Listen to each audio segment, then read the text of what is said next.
Students हमने previous lecture में vector calculus का कुछ बेसिक पार्ट किया था, जिसमें हमने सीखा था कि लाइन क्या होती है। उसके बाद हमने डायरेक्टेड लाइन सेगमेंट किया था। डायरेक्टेड लाइन सेगमेंट करने के बाद हमने स्केलर क्या होते हैं, वेक्टर्स क्या होते हैं, triangle law of vector addition क्या होता है, parallelogram law of vector addition क्या है, ये सारी चीज़ें हमने कल कर ली थी। इसके बाद आता है आपका और एक वेक्टर को स्केलर से मल्टीप्लाई करने पे क्या आता है, ये सारी चीज़ें हमने कर ली थी। उसके बाद आपका वेरी इंपॉर्टेंट टॉपिक है next topic is position vector. Position vector क्या होता है बच्चों? देखो, अगर कोई आपके पास फिक्स पॉइंट दिया हुआ है, मान लिया ओ आपके पास क्या है, एक फिक्स पॉइंट है। ओ यदि मान लिया फिक्स पॉइंट है and A B any point, A कोई भी पॉइंट दे रखा है, ए बी एनी पॉइंट। तो मान लिया ये आपके पास ओ कोई फिक्स पॉइंट है, ये आपके पास ए कोई पॉइंट है। तो ओ को जब हम ए से ज्वाइन करेंगे तो जो ये ओ ए वेक्टर बना, ओ ए वेक्टर बना, ये क्या कहलाएगा आपका? पोजीशन वेक्टर ऑफ ए। क्या कहलाएगा ये ओ ए? Position vector of A. तो पोजीशन वेक्टर क्या हो गया? कोई आपके पास फिक्स पॉइंट दिया हो, कोई दूसरा पॉइंट है, ज्वाइन करेंगे तो जो आपके पास जो लाइन बनी, जो वेक्टर आया उनको ज्वाइन करने के लिए, वो वेक्टर क्या कहलाएगा आपका? पोजीशन वेक्टर ऑफ ए कहलाएगा। इसके बाद आता है, इसी के अंदर एक एप्लीकेशन है। माना कि मैंने ये आपके पास कोई ओ फिक्स पॉइंट है, ये आपके पास कोई बी पॉइंट है, ये आपके पास कोई दे रखा है ए पॉइंट। मान लिया हमने ओ को ए से ज्वाइन किया, ओ फिक्स पॉइंट है, इसको ए से ज्वाइन किया, और ओ को हमने बी से ज्वाइन किया। ओ को ए से ज्वाइन किया और ओ को किससे ज्वाइन किया? हमने बी से ज्वाइन किया। तो जब हमने ओ को ए से ज्वाइन किया तो ओ ए वेक्टर क्या हुआ? पोजीशन वेक्टर ऑफ ए। क्या बना ये? पोजीशन वेक्टर ऑफ ए। ये क्या बना आपके पास? ओ बी वेक्टर क्या बन गया? पोजीशन वेक्टर ऑफ बी, या फिर बोल सकते हो पॉइंट बी। और मान लिया मैंने ए से बी को ज्वाइन कर दिया, ए से बी को ज्वाइन किया तो इस डायरेक्शन में ज्वाइन होगा ए से बी। तो अब देखो यहाँ पे triangle law of vector addition लग सकता है। Triangle law of vector addition क्या कहता है? O A plus A B, O A vector plus A B vector equal to O B vector. यही कहता है, कल किया था कि दो सेम, किसी ट्रायंगल के अंदर दो सेम डायरेक्शन वाले वेक्टर का सम तीसरी जो अपोजिट डायरेक्शन है उसके इक्वल होगा। तो इक्वल टू आ गया ओ बी वेक्टर। तो यहाँ से ए बी वेक्टर किसके इक्वल आया? O B minus O A vector. O B क्या है आपका? Position vector of B minus position vector of A. तो यहाँ से एक रिजल्ट आ गया कि हम ए बी वेक्टर को लिख सकते हैं पोजीशन वेक्टर ऑफ, देखो पीछे वाला पहले आएगा, position vector of B minus position vector of क्या? ए। तो ये रिजल्ट याद रखना है, ए बी वेक्टर किसके इक्वल आया? Position vector of B minus position vector of A. उसके बाद नेक्स्ट टॉपिक आता है आपका वेक्टर ज्वाइनिंग टू पॉइंट्स। दो आपके पास कोई पॉइंट्स दिए हुए हैं, उनको ज्वाइन करने के लिए जो वेक्टर आएगा उसकी वैल्यू क्या होगी? मान लिया हमने आपके पास कोई पी पॉइंट दिया हुआ है, इसके कोऑर्डिनेट दे दिए x1 y1 और z1। एक कोई क्यू पॉइंट दिया हुआ है, उसके कोऑर्डिनेट दे दिए x2 y2 and z2 are any two points. ये आपके पास दो पॉइंट्स दिए हुए हैं। तो the vector joining the points p and q, मतलब वो क्या बनेगा? पी क्यू वेक्टर बनेगा। पी क्यू वेक्टर किसके इक्वल होगा आपके पास? पी क्यू वेक्टर की वैल्यू आती है x2 minus x1 I cap plus y2 minus y1 J cap plus z2 minus z1 K cap. तो जब आपके पास कोई भी दो पॉइंट्स दे रखे हो और उनके ज्वाइन करने के लिए आपसे लेंथ पूछे तो आपके पास क्या आएगा? x2 minus x1 I cap, y2 minus y1 J cap and z2 minus z1 K cap. और आपसे पूछ ले कि इसका मैग्नीट्यूड कितना होगा, पी क्यू वेक्टर का मैग्नीट्यूड कितना होगा, तो वो कितना हो जाएगा? अंडर रूट कोफिशिएंट्स के सभी के स्क्वायर का सम, y2 माइनस y1 का स्क्वायर प्लस कितना? z2 माइनस z1 का क्या आ जाएगा? स्क्वायर। तो ये क्या कहलाएगा आपका आई जे के कोफिशिएंट के स्क्वायर के सम का स्क्वायर रूट। तो ये क्या कहलाएगा आपका magnitude of P Q vector. उसके बाद आता है direction cosine and direction ratio of A vector in terms of component. तो डायरेक्शन कोसाइन क्या होते हैं आपके, direction cosine and direction ratio. तो फर्स्ट मान लिया आपके पास कोई वेक्टर दिया हुआ है, ए वेक्टर, कैसे, a1i a2j एंड a3k, कोई भी वेक्टर दे रखा है। Then the scalar components of vector a are, then the scalar components कौन से हो गए, इन सभी के कोफिशिएंट्स। स्केलर कंपोनेंट्स कौन से हो गए, आई का कोफिशिएंट, जे का कोफिशिएंट और के का कोफिशिएंट। ये क्या कहलाएंगे, आर डायरेक्शन रेशियो। क्या कहलाएंगे, तो डायरेक्शन रेशियो हो गए a1 a2 एंड a3। तो ये कहलाएंगे आपके क्या, डायरेक्शन रेशियो। उसके बाद देखो यदि हमने माना इफ ए कैप क्या होता है आपका, unit vector, is unit vector, A cap is unit vector along A vector. मतलब ए कैप इस जो मैग्नीट्यूड आएगा वो क्या आएगा, 1 आएगा, तो वो यूनिट वेक्टर होगा। यदि इसके अलोंग ये यूनिट वेक्टर है तो जो ए कैप होता है उसकी वैल्यू क्या होती है, ए वेक्टर अपॉन उसका मैग्नीट्यूड। तो आपके पास क्या आ गया, a1i plus a2j plus a3 कितना, k अपॉन क्या आ जाएगा आपके पास, ए वेक्टर का मैग्नीट्यूड। ए वेक्टर का मैग्नीट्यूड क्या हो गया, ए वेक्टर ये दे रखा है तो इसका मैग्नीट्यूड हो जाएगा under root a1 square plus a2 square plus कितना, a3 स्क्वायर। तो ये क्या बन गया आपका, ए वेक्टर का मैग्नीट्यूड। तो ए कैप की जो वैल्यू हो गई वो क्या हो गई आपके पास, a1 by under root a1 square plus a2 square plus कितना, a3 square I cap plus a2 by under root a1 square plus a2 square plus a3 square J cap और plus a3 by under root a1 square plus a2 square plus a3 square K cap. तो ये हो गया आपके पास 10 जो a1 a2 और a3 थे are direction ratio बनेंगे। एंड जो ये आई जे के कोफिशिएंट आ गए, a1 by this, a2 by this, a3 by this, ये क्या कहलाएंगे आपके डायरेक्शन कोसाइन। तो डायरेक्शन कोसाइन रेशियो तो सीधे सीधे हो गए आई जे के कोफिशिएंट, और डायरेक्शन कोसाइन निकालेंगे तब वेक्टर के कोफिशिएंट लेते चलेंगे, या फिर ये बोल सकते हो ए कैप निकाल लेंगे, उसके जो कोफिशिएंट बनेंगे यूनिट उसके अलोंग जो यूनिट वेक्टर होगा उसके जो कोफिशिएंट होंगे वो क्या कहलाएंगे, उसके डायरेक्शन कोसाइन कहलाएंगे। इसके बाद आता है स्केलर और डॉट प्रोडक्ट।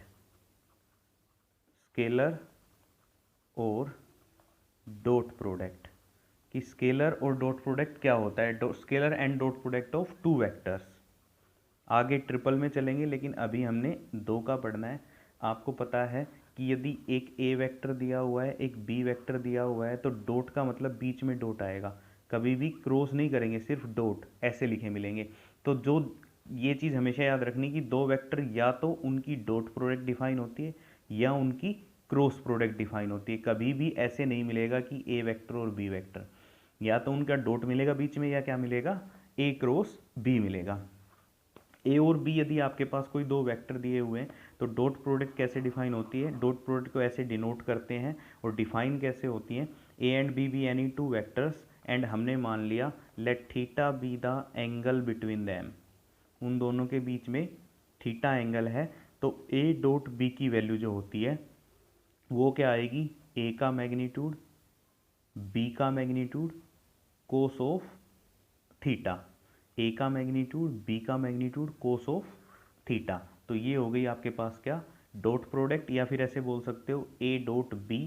तो ये आपके पास क्या हुआ, डॉट प्रोडक्ट। अब इसमें कुछ आपके पास कंडीशंस आ गई। कंडीशंस कैसे आ गई कि जब आपका मान लिया हमने जो थीटा है वो 0 है, या फिर जब आपका थीटा 90 डिग्री है, तो अलग अलग कंडीशंस आ गई। देखो अगर थीटा 0 है, अगर माना हमने क्या है, थीटा 0 है, या फिर ये मान लो पहला केस हम करते हैं जो आपकी बुक के हिसाब से, कि ए की वेक्टर के साथ उसकी डॉट प्रोडक्ट क्या होगी, मतलब ए डॉट ए क्या होगा, खुद के साथ डॉट प्रोडक्ट, तो क्या हो जाएगा, ए वेक्टर का मैग्नीट्यूड, ए वेक्टर का मैग्नीट्यूड, और खुद के साथ एंगल कितना बनता है हमेशा 0, और कोस ऑफ 0 कितना हो गया 1, तो ये आपके पास क्या आ गया, ए का मैग्नीट्यूड का क्या आ गया स्क्वायर। तो एक वेक्टर की खुद के साथ डॉट प्रोडक्ट क्या बनेगी, ए वेक्टर का मैग्नीट्यूड और उसका क्या कर देंगे हम स्क्वायर। सेकंड कि मान लिया एक वेक्टर ए है आपके पास और वो दिया हुआ है 0, या फिर बी आपके पास दे रखा है क्या 0, देन अब 2 हैं तो थीटा डिफाइन नहीं होगा, तो 2 हैं तो ए डॉट बी क्या हो जाएगा आपके पास 0। अगर दो वेक्टर में से कोई भी एक 0 हुआ तो उनका डॉट प्रोडक्ट क्या हो जाएगा हमेशा 0। थर्ड कह रहा है ए डॉट बी 0 तभी होगा जब या तो ए 0 हो या फिर बी 0 हो, या फिर कोस थीटा किसके इक्वल आए 0 के इक्वल, डेट इज थीटा कितना होना चाहिए π/2, मतलब दो वेक्टर्स की डॉट प्रोडक्ट 0 होगी जब आपका एंगल क्या होगा π/2, क्योंकि कोस ऑफ π/2 कितना होता है 0।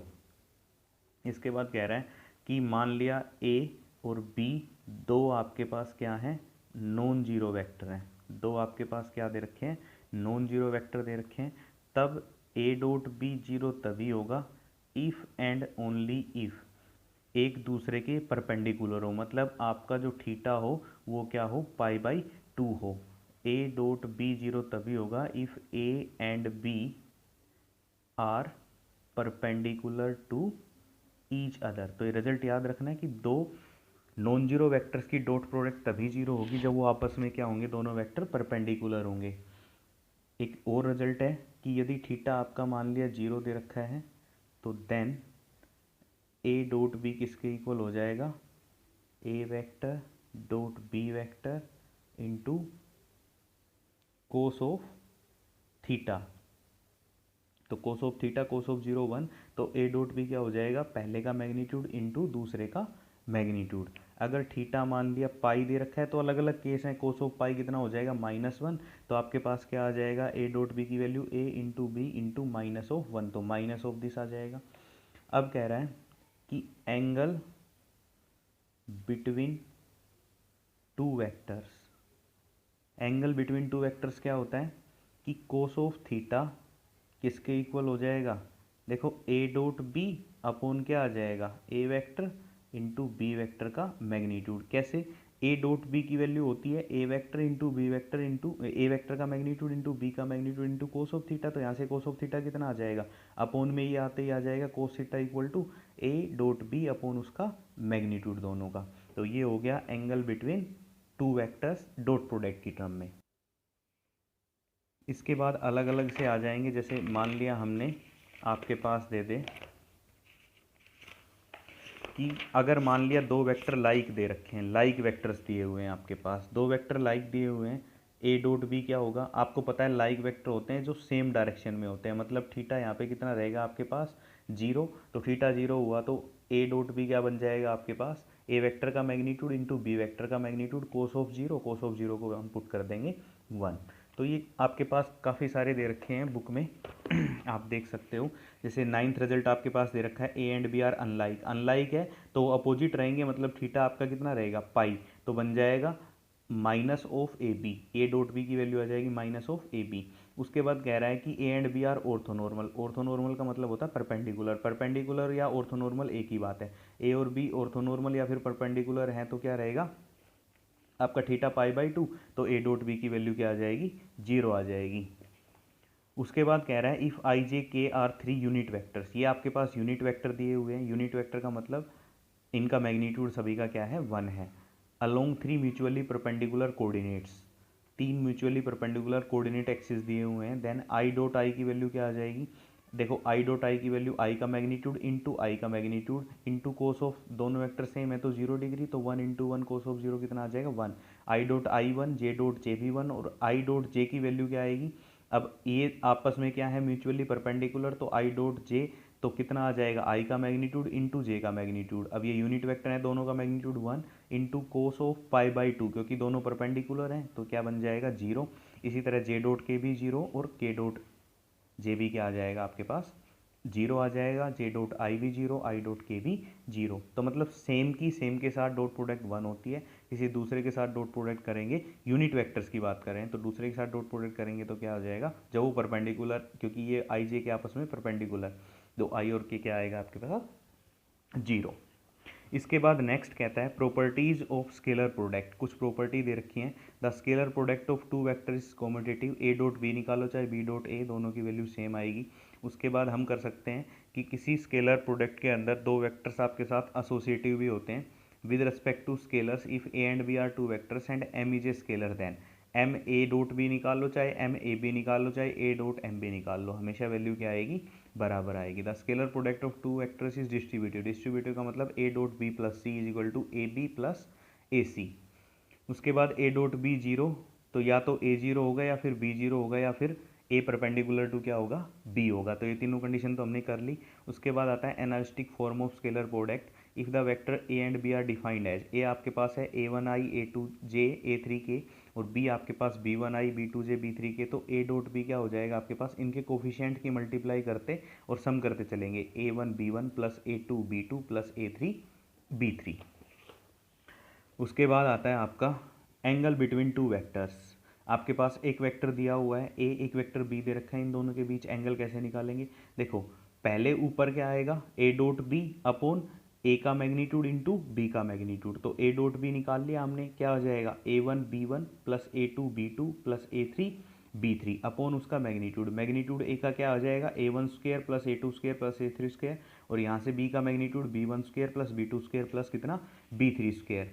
If a is parallel to b then there exist a scalar lambda such that, अब कह रहा है कि कंडीशन दे रखी है कि मान लिया ए पैरेलल टू बी है। अब पैरेलल का मतलब है कि मान लिया ये ए है ये आपका बी है, तो ए जो बी का होगा वो कुछ टाइम मल्टीप्लाई होगा, अगर पैरेलल है तो ये 3 है तो ये 3 का कुछ मल्टीपल है क्योंकि दोनों साथ साथ चल रहे हैं। तो ए लैम्डा टाइम्स बी हो गया, ए की वैल्यू यहाँ पे रख दी हमने लैम्डा टाइम्स बी, तो ए यहाँ पे is equal to lambda of b, तो यहाँ से a1 lambda b1, a2 lambda b2 and a3 कितना आ गया लैम्डा b3, तो a1 by b1 equal to a2 by b2 equal to a3 by b3 equal to क्या आ गया lambda. Next आपका कह रहा है a is perpendicular to b then theta is equal to 90 degree, a dot b किसके equal होगा a b cos of 90 degree is equal to 0, तो यहाँ से a डॉट b की वैल्यू क्या आ गई a1 b1 plus a2 b2 plus a3 b3, a dot b की वैल्यू यहाँ से निकाल सकते हैं, a और b आपके गिवन है, इनका सम क्या आ जाएगा इक्वल टू 0। तो यहाँ तक आपकी स्केलर प्रोडक्ट है। इसके बाद चलेगा आपका cross product of two vectors. Cross product क्या होगी, देखो ए वेक्टर और बी वेक्टर दिया हुआ है तो क्रॉस प्रोडक्ट को लिखते हैं ए क्रॉस बी, और defined as the vector a cross b कैसे डिफाइंड होगा, ए का मैग्नीट्यूड इंटू बी का मैग्नीट्यूड इंटू साइन थीटा, और जो क्रॉस प्रोडक्ट होती है वेक्टर क्वांटिटी होती है, तो जो एन वेक्टर लगा है ये डायरेक्शन के लिए लगा n cap, where n cap is the unit vector perpendicular to both a and b, ये दोनों के परपेंडिकुलर है ए के बी और बी के b, such that a b n एक राइट हैंडेड ओरिएंटेशन करेंगे जैसे आई जे के करते हैं, and theta be the angle between a and b, जो थीटा की वैल्यू होगी वो क्या होगी 0 से पाई के बीच। क्या हो गया देखो ए क्रॉस बी आपका, ए क्रॉस बी एक वेक्टर क्वांटिटी होती है क्रॉस प्रोडक्ट हमेशा, और जो डॉट प्रोडक्ट होती है स्केलर क्वांटिटी होती है। तो आपके पास क्या आएगा ए वेक्टर का मैग्नीट्यूड बी वेक्टर का मैग्नीट्यूड साइन ऑफ थीटा और एन कैप, जो ये एन कैप है ये यूनिट वेक्टर है और परपेंडिकुलर है ए और बी के, और ये आई जे के की तरह काम करते हैं कौन, एन ए और बी, मतलब आपस में क्या है परपेंडिकुलर दे रखे हैं।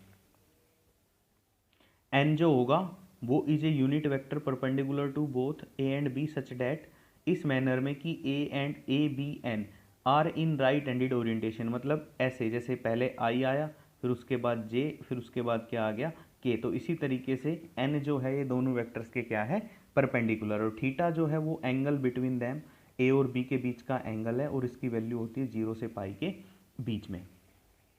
अब चलो कुछ इंपॉर्टेंट रिजल्ट कि ए क्रॉस बी आपका 0 कब होगा, या तो आपके पास ए 0 दे रखा हो ए वेक्टर का मैग्नीट्यूड, या फिर बी वेक्टर का मैग्नीट्यूड 0 दे रखा हो, या फिर साइन ऑफ थीटा 0 हो, इन तीनों में कोई भी 0 हुआ तो ये 0 हो जाएगा। साइन थीटा जीरो कब होता है आपका, जब थीटा आपका क्या दे रखा हो, या तो थीटा आपका जीरो हो या फिर थीटा आपका क्या हो, पाई, क्योंकि जीरो से पाई के बीच में साइन दो जगह जीरो होगा, या तो जीरो पे या फिर किस पे, पाई पे। उसके बाद कह रहा है कि a and B are two non zero vectors, यदि दो नॉन जीरो वैक्टर्स हैं तो ए क्रॉस बी कब जीरो होगा, ए क्रॉस बी कब जीरो होगा, जब साइन जीरो होगा, और साइन थीटा जीरो कब होता है, जब थीटा जीरो होगा, और जब थीटा जीरो होगा मतलब ये दोनों आपस में क्या है, पैरेलल, तो ए वेक्टर किसके पैरेलल हो जाएगा, बी वेक्टर के पैरेलल हो जाएगा। इसी तरह जब थीटा पाई बाई टू दे रखा हो तो ये वन हो जाएगा, तो क्या वैल्यू आएगी, ए क्रॉस बी की, ए वेक्टर का मैग्नीट्यूड बी वेक्टर का मैग्नीट्यूड इनटू कितना आ जाएगा आपके पास, एन कैप, तो ये आ जाएगा। इसी तरह आगे भी कुछ केसेस दे रखे हैं, जैसे नेक्स्ट केस दे रखा है कि sine theta less than zero है तो क्या वैल्यू आएगी, ए क्रॉस जीरो वेक्टर निकालेंगे हमेशा जीरो आएगा, ए एंड बी दो पैरेलल्स वेक्टर्स दे रखे हैं, then theta equal to zero and pi, तो sine theta equal to zero हो जाएगा। तो कुछ रिजल्ट्स हैं ये रिजल्ट आप करोगे। अब देखो आई क्रॉस आई, आई क्रॉस आई में थीटा जीरो होते ही इनकी वैल्यू जीरो आएगी। अब ये सारे जीरो होंगे और म्यूचुअली परपेंडिकुलर कब होंगे, जब थीटा 90 डिग्री, मतलब साइन थीटा कितना होगा आपका, वन के इक्वल हो जाएगा, तब क्या कहलाएंगे, ए और बी म्यूचुअली परपेंडिकुलर कहलाएंगे। और आई क्रॉस जे किसके इक्वल होता है, K equal, minus of J cross I K equal, ये बोल सकते हो आप कि राइट हैंडेड सिस्टम होता है। तो आई लिखा हुआ है यहाँ पे, जे लिखा हुआ है यहाँ पे की, तो आई जे की क्रॉस प्रोडक्ट के इक्वल, इसी तरह के आई की क्रॉस प्रोडक्ट जे के इक्वल, और जे के की क्रॉस प्रोडक्ट किसके इक्वल, आई के इक्वल। लेकिन अगर हम उल्टे चले, जे इंटू आई, तो ये किसके इक्वल हो जाएगा फिर, माइनस ऑफ के इक्वल, तो अपोजिट डायरेक्शन में ये क्या रहेंगे, अपोजिट हो जाएंगे। उसके बाद आता है आपका if a and B are unit vector then a equal to one और बी का मैग्नीट्यूड भी वन, तो ए और बी कोस थीटा किसके इक्वल होगा, ए क्रॉस बी का magnitude equal to sine of theta के इक्वल। इसी तरह एंगल निकालना हो बीच में तो साइन थीटा की वैल्यू आएगी ए क्रॉस बी का magnitude upon A vector into B vector.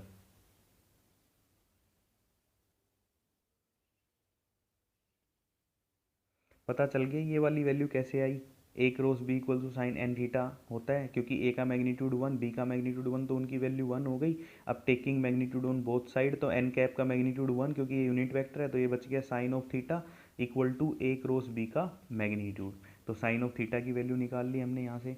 अब आ जाओ, ये कह रहा है कि a and B are is a vector perpendicular to a plane a and b, also minus of a cross b is perpendicular to the plane a and b, therefore unit vector n cap perpendicular to each of a and b and is given by कैसे हो जाएगा, n cap हो जाएगा plus minus a cross b by a cross b का magnitude. उसके बाद कुछ results दे रखे हैं, area of parallelogram with added side a and b कैसे निकालोगे, a क्रॉस b का मैग्नीट्यूड, ट्रायंगल का adjacent 1/2 a cross b, parallelogram with diagonals 1/2 a cross b। उसके बाद आता है प्रॉपर्टीज़ ऑफ वेक्टर्स प्रोडक्ट्स, ये सारी प्रॉपर्टीज़ हमने वहाँ पे डिस्कस की हैं पीछे, वो सारी प्रॉपर्टीज़ दे रखी हैं आपके पास। डिस्ट्रीब्यूटिव ला क्या होता है, vectors product in associative with respect to. तो यहाँ तक आपका काम पूरा हो गया, ये बेसिक्स ख़त्म हो गया। कल हम एक्सरसाइज करेंगे, ट्रिपल प्रोडक्ट स्टार्ट करेंगे।